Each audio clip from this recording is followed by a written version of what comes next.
하나님 말씀을 같이 보시겠습니다. 신약 성경 마태복음 5장 38절에서 42절 말씀이 되겠습니다. 마태복음 5장 38절에서 42절 말씀을 제가 읽어드리겠습니다. 또 눈은 눈으로 이는 이로 갚으라 하였다는 것을 너희가 들었으나 나는 너희에게 이르노니 악한 자를 대적하지 말라. 누구든지 내 오른편 뺨을 치거든 왼편도 돌려대며 또 너를 고발하여 속옷을 가지고자 하는 자에게 겉옷까지도 가지게 하며 또 누구든지 너로 억지로 오리를 가게 하거든 그 사람과 심리를 동행하고 내게 구하는 자에게 주며 내게 꾸고자 하는 자에게 거절하지 말라. 아멘. 이 세상에서 변화무쌍한 것이 아마 사람의 마음이 아닌가 하는 생각을 해보게 됩니다. 변화가 심한 사람의 마음의 상태, 의식의 상태, 이런 것들을 이제 심리라고 그렇게 말을 합니다. 그러니까 사람의 어떤 마음이나 의식의 그런 어떤 상태가 이것이 동일한 것이 아니라 순간순간 바뀌어지는데 자기 마음 자기도 모르겠다라고 그렇게 우리는 말을 하고 생각을 합니다. 어떠한 순간이라도 쉽게 변하는 것이 우리의 마음이 아닌가. 그러니까 이런 그 마음의 변화의 어떠한 상태, 쉽게 상처받기도 하고 또 상처받은 그러한 그 마음의 치유가 쉽게 해결되어지지도 않는 것 같습니다. 그래서 세월호에 큰 사고로 인해서 구조되어진 사람들, 이런 사람들도 어떤 후유증으로 인해서 그 심리 치료를 또 요하고 있어요. 치료를 받기도 하고 또 어떤 주기적인 그러한 또 검사가 이루어지기도 하고. 자, 이렇게 복잡한 우리의 사람의 어떤 심리. 근데 이 심리 가운데에서 범죄한 우리 사람들에게서 나타나는 그러한 현상이 무엇이겠는가? 그러면 여러 가지를 들 수 있을 거예요. 그 중에 우리가 성경에 보니까는 범죄한 인간에게 있어서 나타나는 심리 현상 가운데 하나가 보복 심리라고 하는 거예요. 아담이 범죄했습니다. 그리고 아담의 아들이 가인과 아벨이 있습니다. 근데 가인과 아벨은 하나님께서 명하신 대로 제사를 드렸어요. 제사를 드렸는데 제물은 자기들이 농사한 것에 수확으로 드리는 거죠. 가인은 농사를 짓는 사람이었고 그리고 그 추수한 것을 가지고 제사를 드립니다. 아벨은 목축하는 사람이에요. 그래서 양으로 제사를 드립니다. 하나님께서 가인의 제사는 받지 않으셨고 아벨의 제사는 받으셨어요. 왜 가인의 제사는 받지 않으셨고 아벨의 제사는 받으셨는가? 라고 하는 그 부분을 우리가 살펴보기보다는 어떻든 간에 아벨의 제사는 받으셨고 가인의 제사는 받지 않으셨다라고 하는 그 사실, 그것으로 인해서 결국 어떤 결과가 일어나는가 하면은 가인은 아벨이 자기의 동생이에요. 그리고 자기에게 아무런 해를 가하지도 않았습니다. 그런데 아무도 없는, 보지 않는 들판에서 돌로 자기 동생을 쳐 죽입니다. 최초의 살인자가 되어집니다. 그 살인의 동기가 무엇인가? 물론 그것은 가인에게 있어서는 하나님께서 아벨의 제사는 받으시고 자기의 제사는 받지 않으셨다라고 하는 그 사실에 있어서 내심 자존심이 상했을지 모르겠어요. 더 나아가서 아벨과 비교하면서 어떤 열등의식을 가졌을 거예요. 근데 무슨 자존심이 상하거나 열등의식을 갖는 그것이 아벨이 자기 형 가인에게 있어서 준 것은 아니었어요. 그건 스스로 가진 거예요. 그러니까 스스로 그런 마음을 갖고 그리고 그 아벨에게 보복을 합니다. 그것이 돌로 쳐 죽이는 살인으로 나타나고 있는 것을 우리가 보게 되어집니다. 동생의 제사는 받으시고 자기 제사는 받지 않으신 그것에 대해서 나도 어떻게 하면은 하나님 받으실 만한 그러한 제사를 드릴 것인가 하는 것에 목적을 두고 거기에 관심을 가지고 그 일에 더 몰두했으면은 아마 성경은 어떻게 또 기록을 했을지 모르겠습니다. 그러나 가인은 아벨을 죽이는 그러한 결과로 그의 인생은 이제 도망자의 신세가 되고 말았던 것입니다. 여러분, 자존심이 상하고 열등감을 느끼는 그것이 상대에게 있어서 보복하는 그러한 어떤 행위로 나타나는 바로 인간의 어떤 심리. 이것은 가인에게만 나타나고 있는 것이 아니라 오늘 우리 모든 사람들에게 나타나고 가지고 있는 그러한 심리 현상이 아닌가 생각을 해보게 됩니다. 자, 이것이 범전 우리 사람들에게 있어서의 공통적으로 가지고 있는 그러한 심리 현상일지라도 주님은 우리에게 뭐라고 말씀하고 계시는가? 오늘 본문에 보니까는 장로들의 전통에는 눈은 눈으로, 이는 이로 갚으라 그렇게 가르쳐 왔고 그것을 사람들이 알고 그것을 시행하고 있었습니다. 근데 주님께서는 이것을 다시 재차 재해석해 주시고 있는 것을 우리가 보게 되어집니다. 그러면은 장로들의 전통에 가지고 있었던 그러한 그 규례들을 그들이 들어서 그리고 입으로 이제 외워서 그리고 자기도 그것을 알고 있고 그리고 그 후대 사람들에게 계속해서 전해주는 그 말씀 가운데에 눈은 눈으로 이는 이로 갚으라 라고 하는 것은 이것이 동해 보상법 동형 보복법 이렇게 불리워지고 있는 법이에요. 다시 말하면은 다른 사람이 내 눈을 상하게 했으면은 나도 그 사람에게 똑같이 눈을 상하게 하는 것을 말하는 거예요.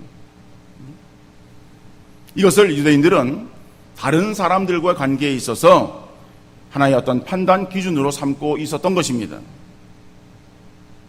손을 상하게 했으면은 손을 상하게 해야지 가슴을 다치게 하면은 안 된다는 거예요. 그런데 이것이 잔인하게 보일지 몰라도 어떻게 보면은 합리적인 것처럼 보여집니다. 여러분, 다른 사람이 나에게 한마디 욕을 하면은 그러면 이 원리로 대응한다면은 우리도 다른 사람에게 한마디 욕을 해야 될 거예요. 근데 우리의 마음은 어떻습니까? 내가 한마디 욕을 들었어요. 한마디 욕을 들으면은 한마디 욕을 하고 끝냅니까? 한마디가 아니라 10마디도 할 거예요. 아니요. 심지어는 주먹 다짐까지 할 거예요. 그러니까 이게 우리의 마음의 상태라고 한다면은 그러면 눈은 눈으로 이는 이로라고 하는 이 동해보상법은 굉장히 합리적인 그러한 법이구나. 우리 그렇게 생각할 수 있을 것입니다. 그러나 하나님께서 이 법을 주실 때에 어떤 의도로 주셨는가 라고 하는 것을 한번 생각해 봐야 돼요. 물론 이 말씀은 그들이 가지고서 그리고 이제 서로 전해주면서 알고 있었던 그 규례는 율법에 기록되어져 있는 그대로예요. 더하지도 않고 덜하지도 않았습니다. 출애굽기 21장 24절 25절 말씀 보니까는 눈은 눈으로, 이는 이로, 손은 손으로, 발은 발로, 된 것은 된 것으로, 상하게 한 것은 상함으로, 때린 것은 때림으로 갚을지니라. 율법에 그렇게 되어 있어요. 그러니까는 그 율법의 그러한 내용들을 일일이 다 그것을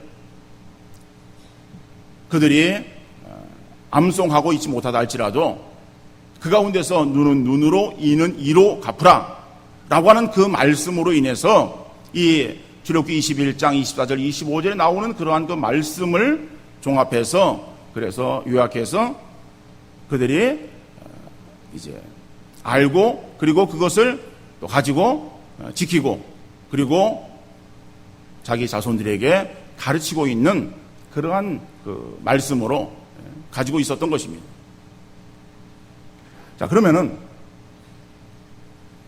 그들이 어떠한 전통에 의해서 알고 있었고, 그리고 또 그들이 가지고 있는 그 말씀이 율법과 동일한 말씀이라고 한다면은 예수님께서 왜 그 말씀에 대해서 다시 해석하시고 계시겠는가라고 해요. 그러니까 오늘 이 말씀을 보면은, 겉으로 볼 때는, 문자적으로 볼 때는 이 말씀이 아무런 잘못이 없는 것처럼 여겨지는 그러한 그 말씀처럼 보여요. 그러지만은 주님께서 다시 재해석하시는 데는 뭔가 문제가 있다라고 하는 것을 우리가 인식할 수가 있지 않겠습니까? 여러분, 이 말씀은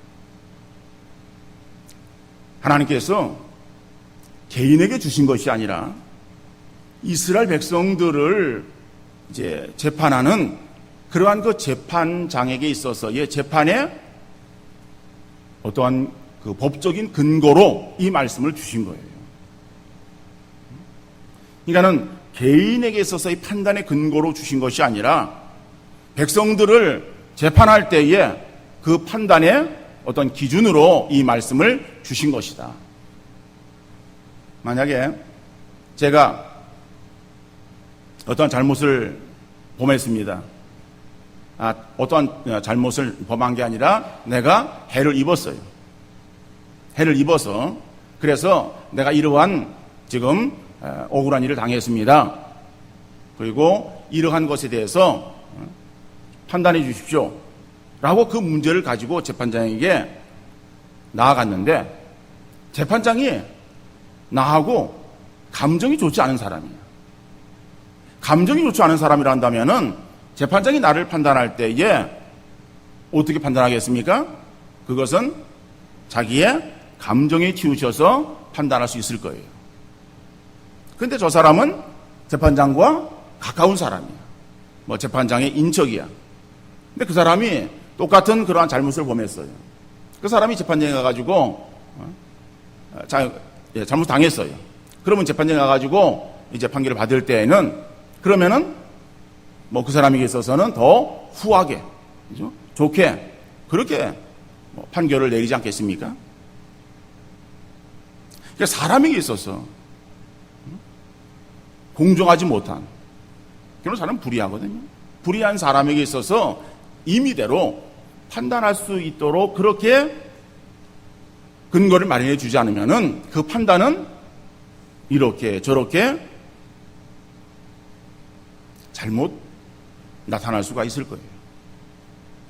하나님께서는 그런 인간의 연약한 속성을 아시기 때문에 너희가 사람들을 판단할 때는 이러한 기준을 가지고 다른 사람들을 판단하라 라고 하는 그러한 측면에서 이 말씀을 주셨다라고 하는 거예요.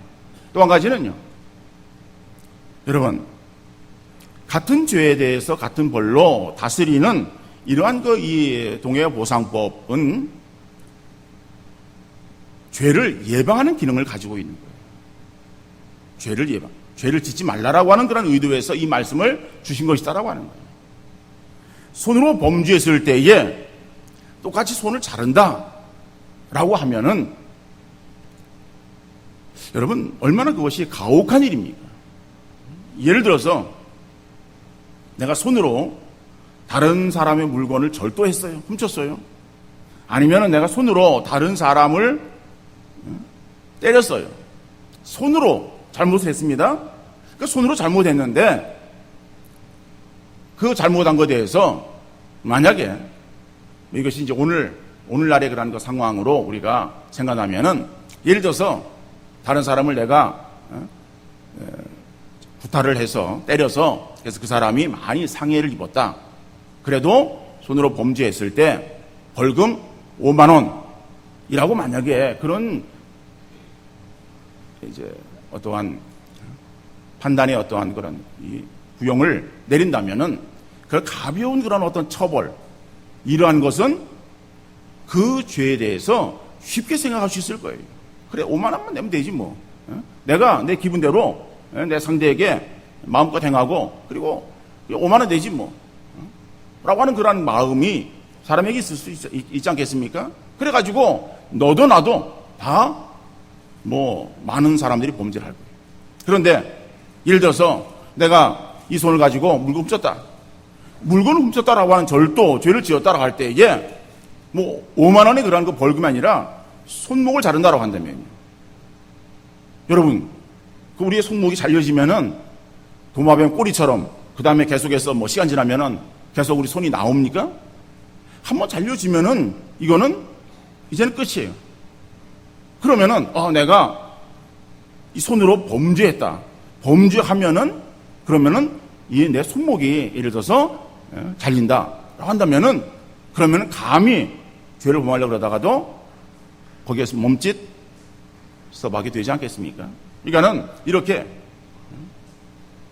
엄격한 기준을 세워놓은 것은 죄를 범하지 말라 라고 하는 그러한 측면에서 우리에게 주신 말씀이다라고 하는 거예요. 그러니까는 이거는 다른 사람들에게 있어서 공정하게 법을 집행하고 그리고 또 이러한 그 말씀들을 또 우리가 알고 들음으로 인해서 그리고 죄에 대해서 경각심을 가지고 깨어있도록 하기 위한 그러한 측면에서의 말씀을 주신 것인데 유대인들은 이러한 어떤 하나님께서 주신 그러한 그 말씀의 의도는 다 뒷전으로 밀어버리고 그 말씀만을 가지고 이제 그것을 가지고 다른 사람을 판단하는 판단의 기준으로 삼고 있었다라고 하는 거예요. 여러분, 우리 사람들은요, 다른 사람을 판단할 수 있는 능력이 없습니다. 어떠한 것을 가지고도 우리는 다른 사람을 판단해서는 안 되는 거예요. 우리가 다른 사람을 판단한다면 우리도 유대인들이 행하는 이러한 이 잘못을 범하고 있는 거예요. 근데 우리는 이 말씀을 보면서 그래 유대인들이 주신 하나님 말씀을 잘못 사용하고 잘못 이해하고 있었구나. 우리는 그렇게 생각할 수 있을지 모르겠어요. 근데 이것은 유대인들이 잘못 행하고 있는 것이 아니라 오늘 우리들이 잘못 행하고 있는 그런 부분의 말씀이에요. 여러분, 우리가 하나님 말씀을 기록된 하나님 말씀을 가지고 있고 우리가 하나님 말씀을 읽고 또 듣고 그리고 배웁니다. 그런데 우리가 이 시간 하나님 말씀이 우리에게 전해질 때에 그 말씀은 누구를 위한 말씀이겠습니까? 그 말씀은 다른 사람이 아니라 바로 나를 향하신 하나님 말씀으로 우리가 받아야 될 줄을 믿습니다.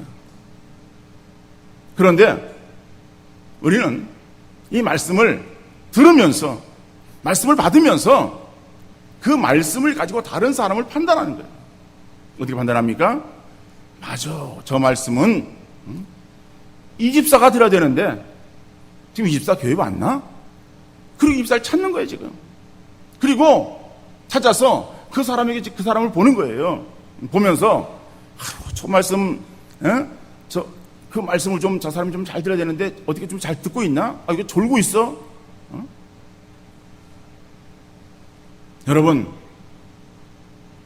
그 말씀이 이 집사에게 필요한 말씀이 아니라 오늘 나에게 필요한 말씀. 그래서 나로 하여금 하나님께서 듣게 하시는 거예요. 그 말씀을 가지고 다른 사람을 판단하는 것이 아니라 내가 나를 돌아보는, 나를 바라보는 거울로 삼아야 될 줄로 믿습니다. 우리는 다른 사람을 판단할 수 있는 권한이 없어요. 누가복음 6장 37절에 보니까는 비판하지 말라. 그리하면 너희가 비판을 받지 않을 것이요. 정죄하지 말라. 그리하면 너희가 정죄를 받지 않을 것이요. 용서하라. 그리하면 너희가 용서를 받을 것이요. 비판하지 말라. 정죄하지 말라 그랬어요. 왜요? 우리는 판단할 수 있는 권한이 우리에게 없어요. 판단할 수 있는 권한은 오직 주께만 있는 거예요. 주님이 판단하시는 그러한 그 판단의 권한을 내가 사용하려고 그래요. 그러니까 주님의 권한을 내가 가져다가 사용하면은 그건 뭐예요? 월권행위야. 그럼 주님이 월권행위를 하는 우리들을 바라보시면서 잘한다 그러겠어요? 야, 너 참 똑똑하다라고 말씀하시겠어요? 너 왜 내가 해야 될 일을 네가 하려고 그렇게 행하느냐? 주님의 칭찬이 아니라 책망이 우리에게 있을 수밖에 없을 것이다. 우리는 다른 사람을 판단할 수 있는 권한은 없다. 내가 나를 돌아볼 뿐이고, 그리고 주어지는 그런 그 말씀은 다른 사람을 판단할 수 있는 기준으로 준 것이 아니다라고 하는 거예요. 여러분, 그러면은 주님은 우리에게 어떻게 행하기를 원하고 계십니까? 39절 말씀입니다. 나는 너희에게 이르노니 악한 자를 대적하지 말라. 주님은 악한 자를 대적하지 말고 악을 행할 때에 오히려 선을 베풀라고 말했어요. 다른 사람이 내게 악을 행할 때에 악으로 갚지 말고 그들에게 오히려 선을 베풀라라고 말씀하고 있는 거예요. 근데 우리는요, 악한 자에 대해서는 어떻게 해요? 당연히 악하게 대하고자 하는 거예요.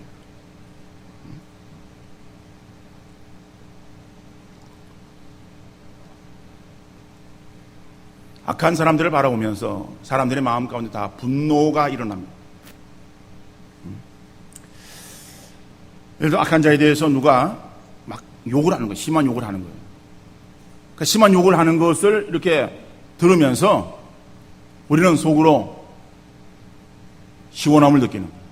왜? 내가 그 말을 하고 싶은데 대신 그 사람이 말을 해주니까는. 그래서 그 사람의 욕하는 소리를 들으면서 우리는 시원함을 느끼는 것이 우리의 마음이다라고 하는 거죠. 우리 남자들은 이 총이나 칼로 싸움하는 그러한 영화들을 대부분 좋아합니다. 또 승부가 나는 그러한 어떤 스포츠를 좋아해요. 우리나라가 포함되어진 그러한 경기면 당연히 우리나라를 응원하겠죠.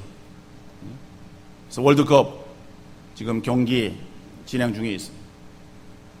우리나라도 이제 2차전을 내일 새벽 4시에 알제리와 경기를 한다 되어져 있습니다.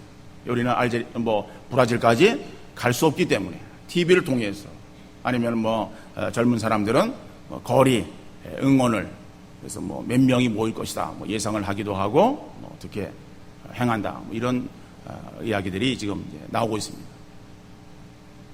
자, 그런데 우리와 관계가 없는 그러한 팀들의 경기를 관전할 수도 있어요. 그러면은 누구를 응원합니까? 우리와 전혀 두 팀 다 관계가 없어요.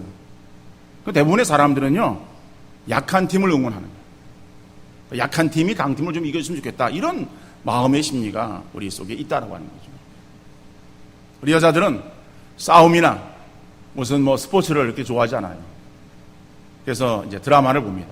그러니까 드라마를 보는데 어떤 드라마를 보는가 하면은 예를 들어서 어떤 회사가 있는데 그 회사에 약한 직원을 굉장히 이렇게 막 괴롭히는 그런 회장이나 뭐 그 회사의 무슨 임원들 뭐 괴롭힘을 막 당하는데, 근데 이제 드라마가 진행되어지면서 이제 반전이 일어나는 거죠. 그래서 그 괴롭혔던 그 회사의 무슨 회장이나 임원들이 막 이제 막 어려움을 당하고 이제 막 망하고 그런 어떤 것들을 바라보면서 굉장히 열광하는 거예요. 왜 그래요? 그러한 영화나 어떤 스포츠 그런 드라마를 통해서 우리 마음속에 이 카타르시스를 느끼는 거예요. 대리만족하는 거예요. 이게 우리의 사람의 이게 마음의 상태예요. 악한 그런 사람들, 악하게 대하기를 원하는 것이지, 악한 그런 사람들에게 있어서 선을 베푼다라고 하는 것은 이것은 쉽지 않다. 그런데 주님은 뭐라고 말씀하십니까? 오른뺨을 치거든 왼편까지, 속옷을 가지고자 할 때에 겉옷까지 오리를 억지로 걷게 하는 자에게 심리를 동행하라. 여러분, 다른 사람이 맞을 때에 이 뺨을 맞는다, 따귀를 맞는다라고 하는 것은요 굉장히 수치스럽고 치욕적인 일일 거예요. 그런데 내가 상대를 때립니다. 오른쪽 뺨을 치는 거예요. 근데 나는 오른쪽 뺨이지만 그 사람은 왼쪽 뺨이겠죠? 상대적이니까는. 자, 내가 오른쪽 뺨을 치는 거예요. 그러니까 다 사람은 오른손잡이니까는.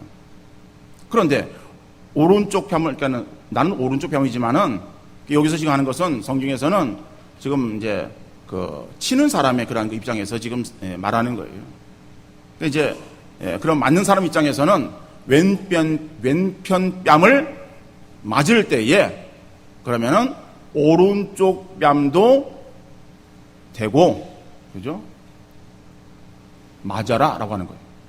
근데 손바닥으로 뺨을 맞는 것도 굉장히 수치스러운 일이에요. 그런데 내 오른쪽 뺨을 치려고 그러면은 이 사람은 손등으로 나를 쳐야 되는 거예요. 그러면은 손등으로 맞는다라고 하는 것은요, 더 이것은 아주 부끄러운 일, 수치스러운 어떤 수치를 말하는. 이것도 치욕스러운 일인데 그까지 더 수치스러운 그런 것까지 더 참아라라고 그렇게 말씀하고 있는 거예요. 속옷을 갖고자 하는 자에게 겉옷까지 주어라. 여러분, 우리는 겉옷과 속옷을 생각할 때에 당연히 속옷이 중요하다고 생각해요. 겉옷은 그래 그냥 아무리 비싼 양복이라도 겉옷 그냥 벗어주지, 우리 그렇게 생각할 수 있습니다. 그런데 유대 사회에서는 이 속옷과 겉옷을 우리가 잘 알아야 돼요. 겉옷은 단순한 옷의 기능만 있는 것이 아니에요. 그 당시에 사람들이 다 가난했어요. 가난한 사람들이기 때문에 그 자기의 겉에 두르고 다니는 그 겉옷은 단지 옷만 아니라 밤에 잘 때에 이불의 역할을 감당했던 거예요. 그래서 성경에 보면은 그 겉옷을 저당 잡을 때에 해가 지기 전까지 하라고 말씀하고 있어요. 그러니까는 해가 지면 다시 돌려주라라고 하는 거예요. 저당을 잡았다 할지라도 다시 돌려주어. 왜? 그 사람이 그것을 덮고 자야 되는 거예요. 그러니까 추위에 그 밤을 떨지 않도록 겉옷을 돌려주라고 말하고 있는 거예요. 그러니까는 유대 사회에 있어서의 겉옷은 굉장히 중요한 거예요. 그러니까는 속옷을 달라고 하는 자에게 겉옷까지 주어라. 그렇죠? 오리를 걷고자 하는 자, 동행하고자 하는 자에게 배가 되어 있는 심리를 동행하라. 구하는 자에게 주고 우고자 하는 자에게 거절하지 말라. 여러분, 이 말씀 우리가 들을 때에 여러분, 이 말씀이 여러분의 귀에 은혜스럽게 들립니까? 아, 그렇구나. 지금 이렇게 말씀하셨으니까는 나도 그렇게 실행해야지 결단하고자 하는 마음이 막 속에서 솟아오릅니까? 말씀을 듣기는 들어도 우리 속에서는 어떤 마음이 드는가 하면은, 하나님 말씀은 그런데요, 목사님, 세상을 살아보세요. 세상은요, 그렇게 못 삽니다. 그렇게 살 수 없는 게 이 세상이에요. 여러분, 그런 마음으로 겉으로는 말을 못하지만 속으로 지금 항변하고 계시지 않습니까? 우리가 그렇게 살면은 세상 사람들이 우리를 향해서 뭐라 그러는지 아세요? 바보라 그럽니다. 바보. 우리가 세상 속에서 바보 취급받으면서 살아야 되겠습니까? 라고 이렇게 말할 거예요. 여러분, 그래요. 우리 세상은 죄악되어진 세상입니다. 그런데 주님은 우리가 살아가야 될 이 세상이 어떠한 세상인지 모르시고 능구름 담는 식으로 너희가 이렇게 행하라 라고 이렇게 말씀하신 내용의 말씀이겠습니까? 예수님은 지금부터 약 2000년 전에 인간의 몸을 입고 오셨던 분이시고 지금은 2000년이 지난 오늘의 시대는 얼마나 세상이 타락하고 세상이 죄악으로 관영한 세상인지 차이가 있지 않습니까? 어떤 시대적인 시간적인 차이가 있지 않습니까라고 그렇게 반문할 수 있을 거예요. 여러분, 그런데요, 주님이 땅에 오셔서 인간의 몸을 입고 오신 그때의 상황이나 오늘의 상황이나 별반 차이가 없어요. 주님은 처음 설교하시면서 그 설교의 내용이 뭐였어요? 회개하라, 천국이 갖고 왔느니라 말씀하십니다. 그 주님 바라보시는 세상은 그 세상이나 오늘날 세상이나 동일한 죄악되어진 세상입니다. 그러면은 죄악되어진 세상, 우리가 살아야 되는 세상인데 그 세상 속에서 어떻게 살아야 될지를 주님이 모르시고 하시는 말씀이 아니라 그러한 세상, 그렇게 살아가기가 쉽지 않지만 그러나 너희는 죄악되어진 세상 속에 죄악되어진 모습으로 살아가는 것이 아니라 세상 사람들과 구별되어진 성도로서 삶을 살아야 된다라고 말씀하시고 계십니다. 근데 우리는요, 이 세상이 약하고 우리가 말씀대로 살아가려고 한다면은 너무 힘들기 때문에 아예 우리가 말씀을 순종하려고 시도조차 하지 않는, 아예 애시당초 포기하고 그냥 적당하게 살려고 행하는 연약한 우리의 모습이 문제라고 하는 것입니다. 여러분, 우리는 세상을 살아가면서 세상 속에서 생동하는 그리스도인으로서의 그러한 그 삶을 살아야 되는데 우리가 세상 속에서 죄악이 앞에 있고 우리를 대적하는 그러한 그 악한 자들이 있을 때에 어떤 모습인가 하면은 마치 거북이 같은 모습. 여러분, 거북이 아시죠? 거북이가요, 네 발이 있습니다. 그리고 목이 있고 꼬리가 있어요. 걸어갑니다. 걸어가다가 위험을 당하는 거예요. 위험을 느끼는 거예요. 위험을 느끼면 어떡합니까? 더 빨리 도망하지도 않아요. 그 자기를 해하려고 하는 것에 대해서 공격 자세를 취하지도 않습니다. 어떻게 합니까? 두꺼운 자기의 등껍질 속으로 목도 쑥 집어넣고 다리, 꼬리 다 집어넣고 그리고 그냥 그대로 가만히 있는 거예요. 그게 거북이의 모습 아니에요? 오늘 우리 그리스도인들이 세상 속에서 마치 거북이처럼 그렇게 살아가고 있어요. 얼마나 무능력하고 얼마나 힘없는 그런 그 모습으로 우리가 살아가고 있는가를 우리가 한번 생각해 봐야 되지 않겠습니까? 주님은 우리에게 세상 속에서 그렇게 살기를 원하지 않아요. 세상을 향해서, 세상을 대항해서, 그래서 우리가 좀 우리는 다르다라고 하는 것을 드러내면서 살아가기를 원하는 거예요.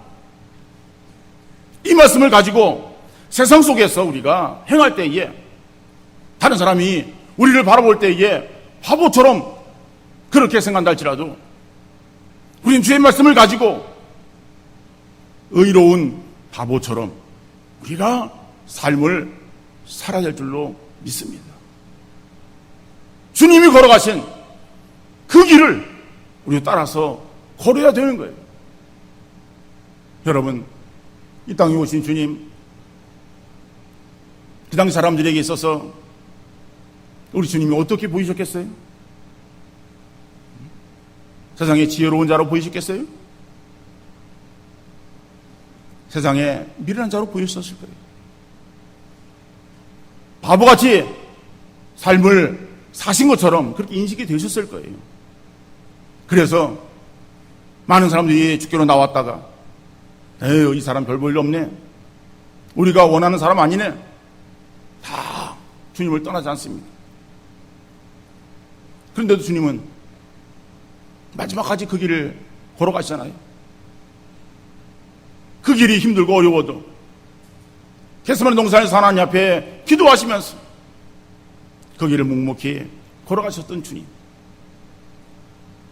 우리는 주님이 걸어가신 그 길을 십자가의 길이라고 말을 합니다. 그리고 고백할 때에, 찬송할 때에 주님 가신 그 십자가의 길 우리도 따라가겠다라고 찬송하고 고백합니다. 주님이 아무든지 나를 따라오려거든 자기를 부인하고 자기 십자가를 지고 나를 좇을 것이라고 말씀하십니다. 우리는 그런 말씀에 입술로는 아멘, 입술로는 그렇게 하겠습니다 라고 말을 하지만, 찬송을 우리가 그렇게 하지만 실제 우리의 삶에서는 어떤가? 십자가를 내가지고 주를 따라갑니다. 이제부터 예수로만 나의 부배 삼겠네. 주도 곤욕당했으니 나도 곤욕당하리. 여러분, 예배 시간에 교회 안에서 찬송은 우리가 부르는데 교회 밖을 떠나서 세상 속에서 우리가 삶을 살아갈 때에는 주님이 걸어가신 길은 주님께서 그냥 걸으신 길로 그렇게 남겨두고 나는 마이웨이, 내 길을 걸어가는 거예요. 주님이 걸어가신 길이 아니라 내 길을 걸어가는 거예요. 내 마음대로, 내가 하고 싶은 대로. 여러분, 우리가 구원받은 성도라고 한다면요, 구원받은 성도는 어떠한 자인가? 주인이 바뀌어진 자야. 이게 구원받은 성도예요. 구원받기 전에 내 삶의 주인이 누구였어요? 나였어요. 내가 내 인생의 주인이었어요. 그런데 내가 예수를 나의 주로 고백하고 믿었어요. 예수를 나의 주로 고백하고 믿었다라고 하는 것은 예수님이 나의 구세주가 되심을 믿고 고백하는 것을 말하는 거예요. 한 가지 더는요, 예수님이 나의 인생의 주가 되신다, 주인이 되신다라고 하는 것을 고백하는 믿음, 이것을 말하는 거예요. 그러면은 우리가 인생을 살아갈 때에 여러분, 이 말씀이 내가 마음에 내켜서 이 말씀을 지켜야 됩니까? 하고 싶어서 이 말씀대로 살아야 됩니까? 악한 자를 악하게 대하는 것은 이건 내가 하고 싶은 거예요. 내 마음이야. 근데 주님의 마음은 악한 자를 악하게 대하지 말고 오른편 뺨을 치고도 왼편까지, 속옷 달라는 자의 고도까지, 오리 동행하는 자의 심리까지 라고 하는 것은 주님의 말씀. 그러면 우리가 내 마음이 원하지 않아도, 내 마음이 내키지 않아도 우리는 주의 말씀에 순종하기를 힘쓰는 그런 우리의 삶이 되지 않겠습니까?